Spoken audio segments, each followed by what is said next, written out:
In this session, we are going to discuss about clinical trial protocol അല്ലെങ്കിൽ clinical research protocol. 7th semester BPharm Industrial Pharmacy Unit 3 വരുന്ന ഒരു important ആയിട്ടുള്ള topic ആണ്. So this is the learning objective. After the session, you will able to understand, describe and write about different definitions as well as the contents of clinical trial protocol. So if you are looking into the syllabus of 7th semester BPharm 3rd unit, there will not be any name like clinical trial protocol, but this is an not frequently asked, once asked question in university exam, clinical trial protocol as a 2-mark question. So protocol മാത്രമായിട്ടാണ് ചോദിച്ചിട്ടുള്ളത്, clinical trial എന്നല്ല ചോദിച്ചിട്ടുള്ളത്, clinical trial protocol എന്ന് പറഞ്ഞിട്ടാണ് question ചോദിച്ചിട്ടുള്ളത്. So we are going to discuss the clinical trial or clinical research protocol. So we can define clinical trial protocol as a complete documents that will describe scientific rationale and how a clinical trial involving human subject will be conducted, which will ensure the safety of the trial subject and integrity of the data collected. So very clear ആണ്, ഒരു clinical human സബ്ജക്റ്റിലെ ഒരു drug അല്ലെങ്കിൽ ഒരു psychological testing അല്ലെങ്കിൽ എന്തെങ്കിലും ഒരു testing diagnostic കിറ്റ്സുകളൊക്കെ trial നടത്തുന്ന സമയത്ത് നമ്മൾ സബ്മിറ്റ് ചെയ്യേണ്ട കംപ്ലീറ്റ് ഡോക്യുമെന്റ്സ് ആണ്, വിച്ച് ഇൻക്ലൂഡ് ദ റാഷണൽ. എന്തുകൊണ്ട് ഈ ഒരു ക്ലിനിക്കൽ ട്രയൽ നടത്തുന്നു എന്നുള്ളതിനുള്ള റീസൺ എക്സ്പ്ലെയിൻ ചെയ്തിട്ടുണ്ടായിരിക്കണം. And how we will conduct the clinical trial. So it will state the background. എന്തുകൊണ്ടാണ് ഈ ഒരു സ്റ്റഡി നടത്തുന്നത്? അപ്പോ ഒരു ഡ്രഗ് ഡിസ്കവറി ചെയ്തതിന്റെ ഭാഗമായിട്ട് അതിന്റെ പ്രീ ക്ലിനിക്കൽ സ്റ്റഡി കംപ്ലീറ്റ് ചെയ്തു, അതിന്റെ സേഫ്റ്റി ആൻഡ് എഫിക്കസി ഡാറ്റ വെച്ചിട്ടാണ് ഈ ഒരു സാധനത്തിലോട്ട് പോകുന്നത് എന്നുള്ളതാണ് ബാക്ക്ഗ്രൗണ്ട് വരുന്നത്.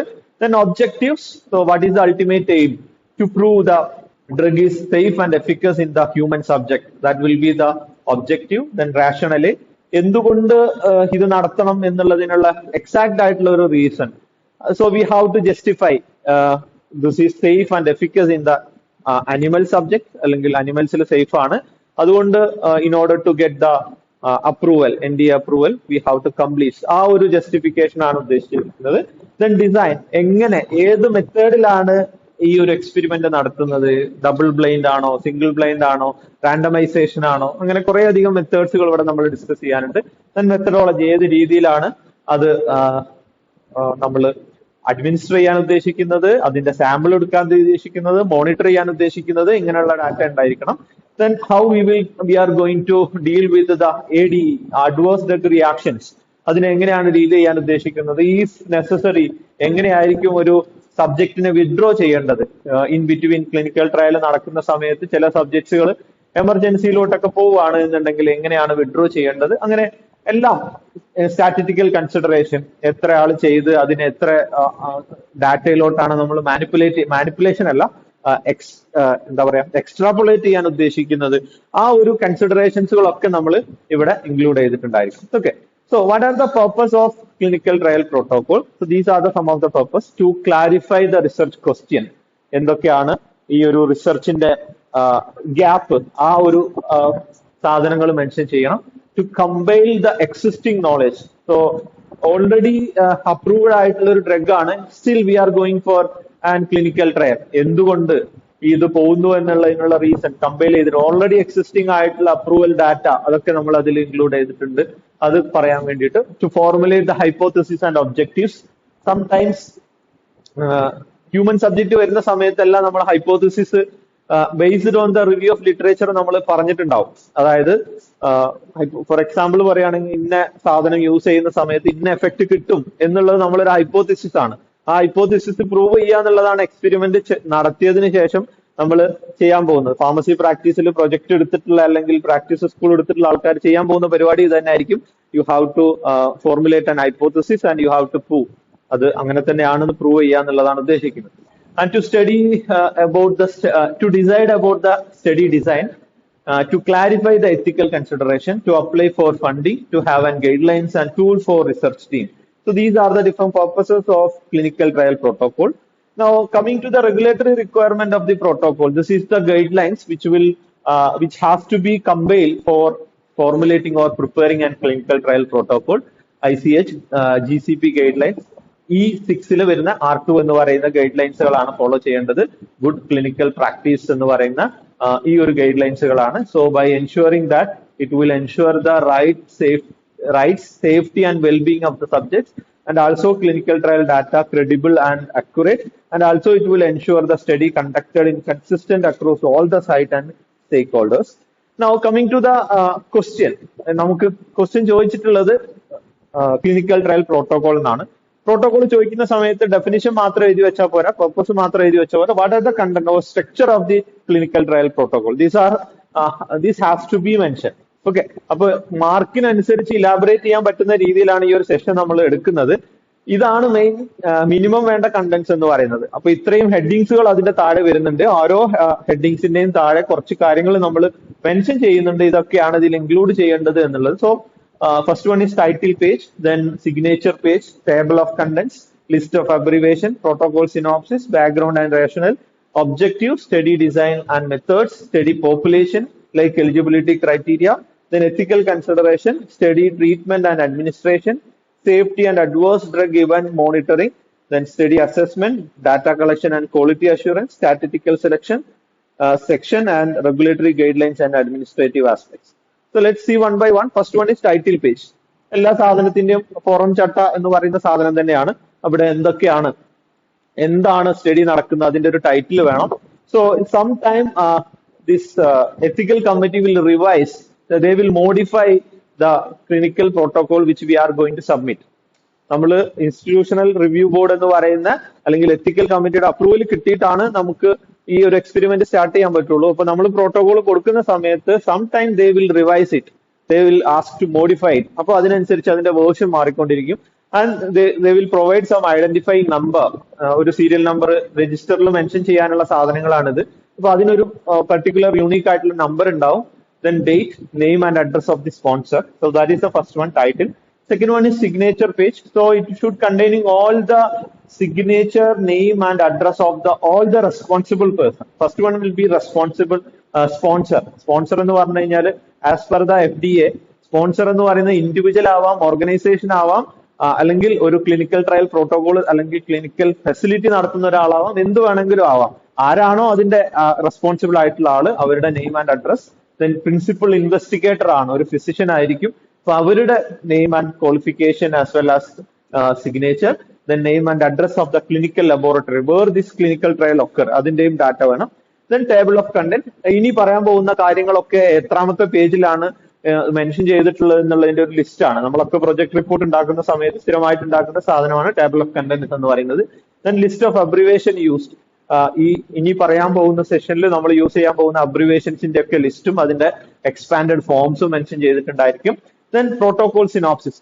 സോ വൈൽ സബ്മിറ്റിംഗ് അല്ലെങ്കിൽ വൈൽ പ്രോട്ടോകോൾ സിനോപ്സിസ് പ്രിപ്പയർ ചെയ്യുന്ന സമയത്ത് നമ്മൾ എന്ത് റാഷണൽ ആണ്, എന്ത് സിഗ്നിഫിക്കൻസ് ആണോ കൊടുത്തിട്ടുള്ളത് എന്നതിന്റെ ഒരു ഷോർട്ട് ആയിട്ടുള്ള രൂപമാണ് പ്രോട്ടോകോൾ എന്ന് പറയാം.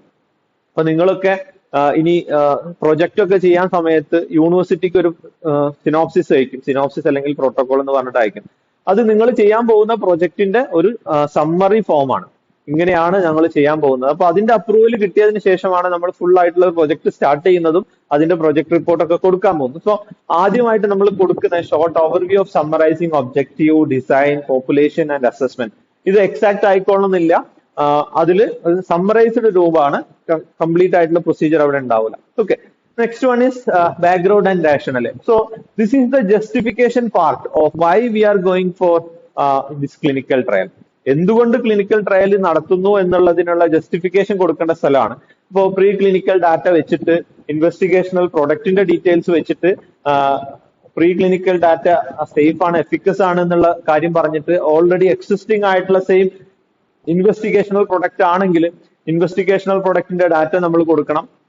അവിടെ വരാൻ പോകുന്ന potential risk from the review of literature, എന്തൊക്കെയാണ് എക്സ്പെക്ടഡ് റിസ്കുകൾ വരുന്നത്, എന്തൊക്കെയാണ് ബെനിഫിറ്റ്സ് എന്ന് പറയുന്ന കാര്യങ്ങൾ, അതുപോലെ തന്നെ ട്രയൽ GCP ഗൈഡ് ലൈൻസ് പ്രകാരമായിട്ട് നടക്കും എന്നുള്ളതിന്റെ സ്റ്റേറ്റ്മെന്റ്. ഇപ്പോ ആകെ കൂടി ഒരു സമ്മറി എന്ന് പറയാൻ പറ്റില്ല, അതിന്റെ ഒരു ജസ്റ്റിഫിക്കേഷൻ ആണ്. ഈ ഒരു സ്റ്റഡി നടത്താനുള്ള ബാക്ക്ഗ്രൗണ്ട് എന്താണ്, അതിനുള്ള കാരണം എന്താണ്, അല്ലെങ്കിൽ നീഡ് ഫോർ ദ സ്റ്റഡി എന്നൊക്കെ വേണമെങ്കിൽ ഒറ്റ വാക്കിൽ പറയാം. എന്തുകൊണ്ട് ഈ സ്റ്റഡി നടത്തുന്നു എന്നുള്ള കാര്യങ്ങൾ കൊടുക്കേണ്ടതാണ്. Now, coming to the next one, that is objective and purpose. So there will be primary objective as well as secondary objects. So primary objects നമ്മൾ എന്ത് ഉദ്ദേശത്തിലാണോ അല്ലെങ്കിൽ ഏത് ക്ലാസ് ഓഫ് ഡ്രഗ്സ് ആണോ വരുന്നത് ആ ഒരു എഫക്റ്റ് കിട്ടുന്ന റിസൾട്ട് ആണ് നമ്മൾ എക്സ്പെക്ട് ചെയ്യുന്നത് എന്നുള്ളതായിരിക്കും നമ്മൾ ഒബ്ജക്റ്റീവ്. ഏത് ക്ലാസ് ഓഫ് ഡ്രഗ്സിൽ വരുന്നതാണോ അത് നമ്മൾ നോക്കുന്നതായിരിക്കും ഇവിടെ വരുന്ന ഒബ്ജക്റ്റീവ് എന്ന് പറയുന്നത്. Okay, study design and methods which include എങ്ങനെയാണ് ഇത് സ്റ്റഡി നടത്തുന്നത്, പ്രൈമറി എൻഡ് പോയിന്റ് എന്താണ്, സെക്കൻഡറി എൻഡ് പോയിന്റ് എന്താണ്, ഏത് നമുക്ക് ഉദ്ദേശിച്ച ഒരു റിസൾട്ട് ഏതാണെന്ന് നമ്മൾ ആദ്യം തന്നെ ഫിക്സ് ചെയ്ത് വെക്കുകയാണ്. ഇപ്പൊ ഇത്ര ആൾക്കാർ ഇതിൽ ചെയ്യണം, അതിൽ ഏത് ഡിസൈൻ ചെയ്യണം, ഡബിൾ ബ്ലൈൻഡ് വേണോ, പ്ലാസിബോ കൺട്രോൾഡ് വേണോ, പാരലൽ ഡിസൈൻ വേണോ, അല്ലെങ്കിൽ എന്തൊക്കെയാണ് ബയാസ് കുറക്കാൻ വേണ്ടിയിട്ട് വേണ്ട മെഷർമെന്റ് നമ്മൾ എടുത്തിട്ടുള്ളത്, അതുപോലെ തന്നെ ട്രയൽ ട്രീറ്റ്മെന്റ് ഡോസേജ് ഫോം എന്തൊക്കെയാണ്, എക്സ്പെക്ടഡ് ഡ്യൂറേഷൻ ഓഫ് ടൈം എന്താണ്, ഇതിന്റെ അക്കൗണ്ടബിലിറ്റി ആരാണ് ഇതിന്റെ റെസ്പോൺസിബിൾ ആയിട്ടുള്ള പേഴ്സൺ, അവരുടെ റെസ്പോൺസിബിലിറ്റീസ് എന്തൊക്കെയാണ്, ദെൻ ഇങ്ങനെയുള്ള കംപ്ലീറ്റ് ആയിട്ടുള്ള ഒരു പ്രൊസീജിയർ എന്തൊക്കെ ഏത് രീതിയിലാണ് എക്സ്പെരിമെന്റ് നടത്താൻ പോകുന്നത് എന്നുള്ളതാണ്. Next one is study population. അപ്പൊ ആരെയാണ് നമ്മൾ സെലക്ട് ചെയ്യുന്നത്, ആരൊക്കെ ഇൻക്ലൂഡ് ചെയ്യണം, ആരൊക്കെ എക്സ്ക്ലൂഡ് ചെയ്യണം, ആരൊക്കെ ഏതൊക്കെ സമയത്ത് വിഡ്രോ ചെയ്യാം, ഈ ഒരു ഡാറ്റയാണ് നമ്മൾ ഇവിടെ കൊടുക്കുന്നത്. Inclusion criteria, exclusion criteria and ഇങ്ങനെയുള്ള ക്രൈറ്റീരിയയിലോട്ട് റിക്രൂട്ട് ചെയ്യാനുള്ള സ്ട്രാറ്റജി. അപ്പോ ചിലപ്പോൾ ഇൻക്ലൂഷൻ ക്രൈറ്റീരിയയിൽ ഒന്നൊക്കെ ഫീമെയിൽ ഓൺലി, ഹെൽത്തി ഫീമെയിൽസ് അല്ലെങ്കിൽ ഡിസീസ്ഡ് ആയിട്ടുള്ള ഫീമെയിൽസ് ഇങ്ങനെ പറഞ്ഞിട്ടുണ്ടാവും ക്രൈറ്റീരിയാസുകൾ. ഇത്ര ഏജ് ഉള്ള, ഇത്ര വെയിറ്റ് ഉള്ള, ഇത്ര BMI ഉള്ള, ഡിസീസ് ഇല്ലാത്ത, വേറെ ഡ്രഗ്സ് ഒന്നും കഴിക്കാത്ത, ഇങ്ങനെ കുറെ ഇൻക്ലൂഷൻ ക്രൈറ്റീരിയ പറഞ്ഞിട്ടുണ്ടാവും. ആ ഇൻക്ലൂഷൻ ക്രൈറ്റീരിയയിൽ തന്നെ ചിലപ്പോൾ വേറെ ഏതെങ്കിലും രീതിയിലുള്ള സെക്കൻഡറി ഡിസീസസുകളൊക്കെ ഉള്ള ആൾക്കാരാണെങ്കിൽ അങ്ങനെയുള്ള ആൾക്കാരെ ഒഴിവാക്കണം എന്ന് പറഞ്ഞിട്ടുണ്ടാവും. ഇനി ഇൻ ബിറ്റ്വീൻ സ്റ്റാർട്ട് ചെയ്തതിന് ശേഷമാണ് ഇത് ഐഡന്റിഫൈ ചെയ്യുന്നുണ്ടെങ്കിൽ വിഡ്രോവൽ ക്രൈറ്റീരിയയും കൂടി ഉണ്ടാവും. ട്രയൽ സ്റ്റാർട്ട് ചെയ്തു, കുറച്ച് കഴിഞ്ഞിട്ടാണ് ഇവർക്ക് കോംപ്ലിക്കേഷൻസുകൾ വരുന്നത്. അപ്പോ എപ്പോ ഈ സബ്ജക്റ്റിനെ വിഡ്രോ ചെയ്യാൻ പറ്റും, എന്തൊക്കെ ടൈമിലാണ് ബ്ലഡ് സാമ്പിൾ കളക്ട് ചെയ്യേണ്ടത്, എങ്ങനെയാണ് ഒരാളെ ഒഴിവാക്കേണ്ടി വന്നു കഴിഞ്ഞാൽ അതിന് പകരം നമുക്ക് എന്താണ് ചെയ്യാൻ പറ്റുക, ആ ഒരു സബ്ജക്റ്റിന് പകരം വേറൊരാളെ ഇൻക്ലൂഡ് ചെയ്യണമെന്നുണ്ടെങ്കിൽ അതിന്റെ ക്രൈറ്റീരിയ എന്തൊക്കെയാണ്, ഫോളോ ഓഫ് ഇൻ കേസ് ഒരാൾ വിഡ്രോ ആയി, ഇൻ ബിറ്റ്വീൻ വിഡ്രോ ആയി കഴിഞ്ഞ് കഴിഞ്ഞാൽ ആ വിഡ്രോ ആയിട്ടുള്ള ആൾക്കാരുടെ ഫോളോ അപ്പ് എങ്ങനെയാണ് നടത്തേണ്ടത്, ഇങ്ങനെയുള്ള കംപ്ലീറ്റ് പ്രൊസീജിയറുകൾ അവിടെ ഇൻക്ലൂഡ് ചെയ്തിട്ടുണ്ടായിരിക്കണം. Next one is ethical consideration.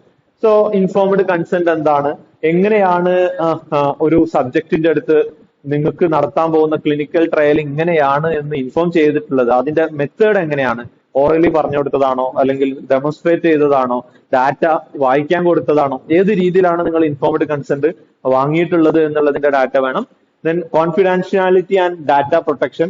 ഇപ്പോ നമ്മൾ ഹ്യൂമൻ സബ്ജക്റ്റ് വരുന്ന സമയത്തൊക്കെ നമ്മളെ മുന്നിലുള്ള എത്തിക്കൽ കൺസിഡറേഷൻ എന്ന് പറയുന്നത് we will take the responses but we will not reveal your data, name, age, ഇങ്ങനെയുള്ള ഒരു സാധനം ഞങ്ങൾ റിവീൽ ചെയ്യില്ല, പക്ഷെ നിങ്ങളുടെ റിസൾട്ട് ഞങ്ങൾ റിവീൽ ചെയ്യും എന്നുള്ളതാണ് അവിടെയുള്ള കോൺഫിഡൻഷ്യാലിറ്റി എന്ന് പറയുന്നത്. അത് ഏത് സ്റ്റഡി ആയിക്കോട്ടെ, മെഡിസിൻ വെച്ചിട്ടുള്ള സ്റ്റഡി ആയിക്കോട്ടെ, സൈക്കോളജിക്കൽ സ്റ്റഡി ആയിക്കോട്ടെ, പ്രാക്ടീസിൽ നിങ്ങൾ ഇനി ചെയ്യാൻ പോകുന്ന സ്റ്റഡി ആയിക്കോട്ടെ, ഫാർമസി പ്രാക്ടീസിൽ നിങ്ങൾ ചെയ്യാൻ പോകുന്ന സ്റ്റഡി ആയിക്കോട്ടെ, ഇതൊക്കെ ഇൻഫോംഡ് കൺസെന്റ് അവരുടെ കോൺഫിഡൻഷ്യാലിറ്റി എന്ന് പറയുന്ന സംഗതി ഇതാണ്.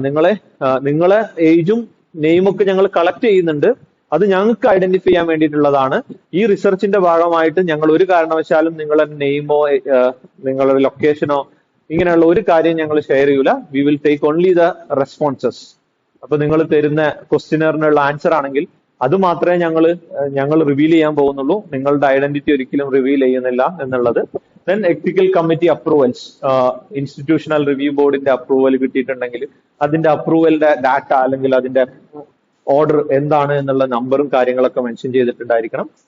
Then after the study treatment and administration, എങ്ങനെയാണ് സ്റ്റഡി ഡിസൈനിൽ ഏത് ഡോസേജ് ഫോം ആണ്, ഏത് ഡോസ് ആണ്, ഏത് റൂട്ടിലാണ്, എത്ര ഫ്രീക്വൻസിയിലാണ് നിങ്ങൾ ഡോട്ട് അഡ്മിനിസ്ട്രേറ്റ് ചെയ്യാൻ പോകുന്നത്, എത്ര ഡ്യൂറേഷനിലോട്ടാണ്, 1 വീക്ക് സ്റ്റഡി ആണോ, 1 മന്ത് സ്റ്റഡി ആണോ, എങ്ങനെ അത് കഴിഞ്ഞതിന് ശേഷം എന്തെങ്കിലും ഇൻ കേസ് എമർജൻസിയിലോട്ട് പോകുന്ന സമയത്ത് എങ്ങനെയാണ് റെസ്ക്യൂ മെഡിക്കേഷൻസുകൾ കൊടുക്കേണ്ടത്, സബ്ജക്റ്റിനെ ഡ്രഗ് കൊടുത്തതിന് ശേഷം എങ്ങനെയാണ് മോണിറ്റർ ചെയ്യേണ്ടത്, ഇങ്ങനെയുള്ള അതിന്റെ കംപ്ലീറ്റ് പ്രൊസീജിയറുകളാണ്.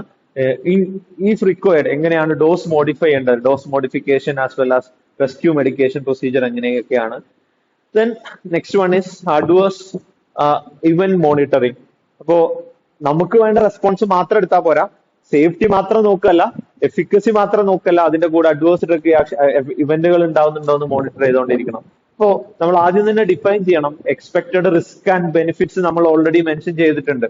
അത് വെച്ചിട്ട് നമ്മൾ ആദ്യം തന്നെ ഏതാണ് ADR, അല്ലെങ്കിൽ ഏത് ഇന്റൻസിറ്റിയുടെ മുകളിലോട്ട് ഒരു റെസ്പോൺസ് വരുന്ന സമയത്താണ് ADR എന്നുള്ളത് നമ്മൾ ഡിഫൈൻ ചെയ്യണം. ഒരു സ്റ്റഡിയിൽ നടക്കുന്ന സമയത്ത് we have to define and the procedure for adverse event and serious adverse events, stopping rule, എപ്പോഴാണ് ഡ്രഗ് കൊടുക്കുന്നത് നിർത്തേണ്ടത് അല്ലെങ്കിൽ ട്രയൽ നിർത്തേണ്ടത്, സേഫ്റ്റി റിപ്പോർട്ടിംഗ് മെക്കാനിസം, അത് ആർക്കാണ്, ആരാണ് അതോറിറ്റി, അവർക്ക് എങ്ങനെയാണ് അത് റിപ്പോർട്ട് ചെയ്യേണ്ടത്, then specification of safety parameters, then method of timing, assessing, recording and analyzing safety parameters, procedure for eliciting report and recording and reporting the adverse events. ഇങ്ങനെയുള്ള complete ആയിട്ടുള്ള safety related ആയിട്ടുള്ള കാര്യങ്ങൾ നമ്മൾ അടുത്ത ഒരു സെഷനിലായിട്ട് നമ്മൾ മെൻഷൻ ചെയ്തിട്ടുണ്ടായിരിക്കണം. സ്റ്റഡി അസസ്മെന്റ്, എന്തൊക്കെ കാര്യങ്ങളാണ് മെഷർ ചെയ്യുക, ADR നോക്കുന്നതിന്റെ കൂടെ തന്നെ എന്തൊക്കെയാണ്, ലാബ് ടെസ്റ്റ് നോക്കിയിട്ടാണോ, അല്ലെങ്കിൽ എന്തെങ്കിലും എക്സ്റേ, പെറ്റ് പോലെയുള്ള ഇമേജ് ഫോം ചെയ്യുന്ന ടെക്നിക്ക് യൂസ് ചെയ്തിട്ടാണോ, MRI പോലെയുള്ള സാധനങ്ങൾ യൂസ് ചെയ്തിട്ടാണോ, time line and assessment and end point, ഇതിലെല്ലാം ടൈം ലൈൻ മെൻഷർ ചെയ്ത് ഒരു ഡ്രഗ് കൊടുത്തു കഴിഞ്ഞാൽ എത്ര ടൈം ഇന്റർവെല്ലാണ് സാമ്പിൾ എടുക്കേണ്ടത്, എത്ര സമയം കഴിഞ്ഞിട്ടാണ് ഈ എക്സ്പെരിമെന്റ് മോണിറ്റർ ചെയ്യുന്നത് നിർത്തേണ്ടത്, ഇങ്ങനെയുള്ള കംപ്ലീറ്റ് കാര്യങ്ങൾ അവിടെ ഉണ്ടായിരിക്കണം. Specification of efficacy parameter, method of timing, assessing, recording and analysing efficacy, then data collection and quality assurance, ഏത് രീതിയിലാണ് ഡാറ്റ കളക്ട് ചെയ്തത്, case report form, data entry എങ്ങനെയാണ് അത് മോണിറ്റർ ചെയ്യുക എന്നുള്ളത്, അതിന്റെ data, criteria four protocol deviation and corrective actions, then statistical section. ഇപ്പൊ നമ്മൾ പലപ്പോഴും ഒരു ക്ലിനിക്കൽ ട്രയൽ നടത്തുക എന്ന് പറഞ്ഞു കഴിഞ്ഞാല് നമ്മൾ ഉദ്ദേശിക്കുന്ന ഒരു എഫക്ട് എന്ന് പറയുന്നത് ലാർജ് പോപ്പുലേഷനിലാണ്, അതായത് ലാക്സ് അല്ലെങ്കിൽ ക്രോർസ് ഓഫ് പീപ്പിൾസിന്റെ എഫക്റ്റ് ആണ് നമ്മൾ സ്റ്റഡി ചെയ്യാൻ പോകുന്നത്. അതിനെ സിമുലേറ്റ് ചെയ്യാൻ വേണ്ടിയിട്ടാണ് നമ്മൾ ക്ലിനിക്കൽ ട്രയൽ ആദ്യത്തെ ഫേസിൽ 80 ആളെ വെച്ചിട്ട്, രണ്ടാമത്തെ ഫേസിൽ 300 ആളെ വെച്ചിട്ട്, മൂന്നാമത്തെ ഫേസിൽ 3000 ആളെ വെച്ചിട്ട് നടത്തിയിട്ടുള്ള ഒരു എക്സ്പെരിമെന്റിനെയാണ് നമ്മൾ ഈ ലക്ഷക്കണക്കിന് അല്ലെങ്കിൽ കോടിക്കണക്കിന് ആൾക്കാരിലുള്ള എഫക്റ്റുമായിട്ട് കോറിലേറ്റ് ചെയ്യാൻ പോകുന്നത്. അപ്പൊ ആ കോറിലേറ്റ് ചെയ്യാൻ വേണ്ടിയിട്ട് ഏത് സ്റ്റാറ്റിസ്റ്റിക്കൽ മെത്തേഡാണ് യൂസ് ചെയ്തിട്ടുള്ളത്, അതിന്റെ എത്ര നമ്പർ ഓഫ് സബ്ജക്റ്റിലാണ് ഈ സ്റ്റഡി പ്ലാൻ ചെയ്തത്, അതിന്റെ നിങ്ങൾ ഇനി സ്റ്റാറ്റിസ്റ്റിക്സ് എന്ന് പറഞ്ഞ സബ്ജക്ട് പഠിക്കും ഈ സെമസ്റ്ററിൽ. അപ്പൊ അതിൽ സിഗ്നിഫിക്കൻസ് എന്ന് പറഞ്ഞിട്ട് ഒരു സാധനം, അതിന്റെ ലെവൽ ഓഫ് സിഗ്നിഫിക്കൻസ് എന്താണ്, ആ ഡാറ്റയ്ക്ക് അനുസരിച്ച് ടെർമിനേഷൻ ക്രൈറ്റീരിയ എന്തൊക്കെയാണ്, മിസ്സിംഗ്, പല സമയത്തും നമ്മൾ പ്രോട്ടോകോൾ അല്ലെങ്കിൽ ക്ലിനിക്കൽ ട്രയൽ നടത്തുന്ന സമയത്ത് ആക്സിഡന്റലി ചില സമയത്ത് ഡാറ്റ മിസ്സാവാനുള്ള ചാൻസ് ഉണ്ട്, സാമ്പിൾ എടുക്കാൻ വിട്ടുപോകും, അല്ലെങ്കിൽ ചില സമയത്ത് പേഷ്യന്റ് എന്തെങ്കിലും സിവിയർ ആയിട്ടുള്ള കണ്ടീഷനിലോട്ട് എത്തുന്ന സമയത്ത് നമുക്ക് ബ്ലഡ് സാമ്പിൾ എടുക്കാൻ പറ്റാത്ത അല്ലെങ്കിൽ എക്സ്റേ എടുക്കാൻ പറ്റാത്ത, ഇമാജിൻ ടെക്നിക്സ് ഒന്നും യൂസ് ചെയ്യാൻ പറ്റാത്ത സമയം എടുക്കും. ഇപ്പൊ ഈ ഡാറ്റയും നമുക്ക് ആവശ്യമാണ് കംപ്ലീറ്റ് ആയിട്ടുള്ള ഡാറ്റ കോറിലേറ്റ് ചെയ്യാൻ വേണ്ടിയിട്ട്. ഇപ്പൊ മിസ്സിംഗ്, അൺയൂസ്ഡ് ആൻഡ് സ്പൂരിയസ് ഡാറ്റ ഒക്കെ കിട്ടിക്കഴിഞ്ഞ് കഴിഞ്ഞാൽ അതിനെ എങ്ങനെ സ്റ്റാറ്റിസ്റ്റിക്സിലി നമുക്ക് കവർ ചെയ്യാൻ പറ്റും. റിപ്പോർട്ടിംഗ്, ഡീവിയേഷൻ, ഈ പറഞ്ഞ പ്രൊസീജിയറിൽ ഡീവിയേഷൻ പ്രകാരമാണ് ഡാറ്റ കളക്ട് ചെയ്തത്, ടൈമിൽ ഡീവിയേഷൻ വന്നു, വോളിയം എടുക്കേണ്ടതിൽ ഡീവിയേഷൻ വന്നു, ഇതിന്റെയൊക്കെ കറക്റ്റീവ് ആയിട്ടുള്ള മെഷർമെന്റ്സുകൾ എന്തൊക്കെയാണ്. അപ്പോ ഇതൊക്കെയാണ് ഡിഫറെന്റ് ആയിട്ടുള്ള കാര്യങ്ങൾ ഈ ഒരു സെഷനിൽ നമ്മൾ ഇൻക്ലൂഡ് ചെയ്യേണ്ടത്. And finally regulatory guide lines and administrative aspects. ഇവിടെയാണ് ഏത് ഗൈഡ് ലൈൻസ് പ്രകാരമാണ് നമ്മൾ നടത്തിയിട്ടുള്ളത്, അതിനെ കമ്പൈൽ ചെയ്യാൻ വേണ്ടിയിട്ട് കമ്പൈൽ ചെയ്തിട്ടുള്ളതിനുള്ള പ്രൂഫ് എന്താണ്, ECP ഗൈഡ് ലൈൻസ് ഫോളോ ചെയ്തിട്ടുണ്ടെങ്കിൽ അതിന്റെ കംപ്ലൈന്റ് ചെയ്തിട്ടുണ്ടെങ്കിൽ അതിന്റെ പ്രൂഫ് എന്താണ്, ട്രയൽ രജിസ്റ്ററി ആൻഡ് പബ്ലിക്കേഷൻ പ്ലാൻസുകൾ, ഇൻവെസ്റ്റിഗേറ്റർ റെസ്പോൺസിബിലിറ്റി ആൻഡ് ട്രെയിനിങ്, ഇതെല്ലാം ഡാറ്റ ആയിട്ട് ഈ പറഞ്ഞ കണ്ടന്റ്സിൽ നമ്മൾ ഇൻക്ലൂഡ് ചെയ്യേണ്ടതുണ്ട്. ഇപ്പോൾ ഏകദേശം 16 കാര്യങ്ങളാണ് ഈ പറഞ്ഞ സ്ട്രക്ചറിൽ നമ്മൾ വരുന്നത്. ഇത്രയും സാധനങ്ങളാണ് ഒരു ക്ലിനിക്കൽ ട്രയൽ പ്രോട്ടോകോളിൽ ഉണ്ടാവുക. മാർക്കിനനുസരിച്ച് നിങ്ങൾ ഇലാബറേറ്റ് ചെയ്യണം. ഒരു 2 മാർക്കിനൊക്കെ ആണെന്നുണ്ടെങ്കിൽ ഡെഫിനിഷനും പർപ്പസും ഈ സ്ട്രക്ചർ എന്താണെന്നുള്ള ഇത്രയും സാധനങ്ങൾ എഴുതി വെക്കേണ്ടി വരും. 5 മാർക്കിന് ഇത് ചോദിക്കുകയാണെന്നുണ്ടെങ്കിൽ നിങ്ങൾ ഓരോ സാധനത്തിലുള്ള ഡീറ്റെയിൽ ആയിട്ടുള്ള കാര്യങ്ങളും കൂടി ഇൻക്ലൂഡ് ചെയ്യേണ്ടി വരും ആൻസറിൽ. അപ്പൊ അത്രയും ഡീറ്റെയിൽ ആയിട്ട് തന്നെ നിങ്ങൾ ആൻസർ എഴുതേണ്ടി വരും. ഇത് ഒരു തവണ ചോദിച്ചിട്ടുള്ള ക്വസ്റ്റ്യൻ ആണ്. What is clinical trial protocol എന്ന് പറയുന്നത് 2 മാർക്കിന് ചോദിച്ചിട്ടുള്ള ക്വസ്റ്റ്യൻ ആണ്. These are the sum of the references and that's all about the clinical trial protocol. Thank you.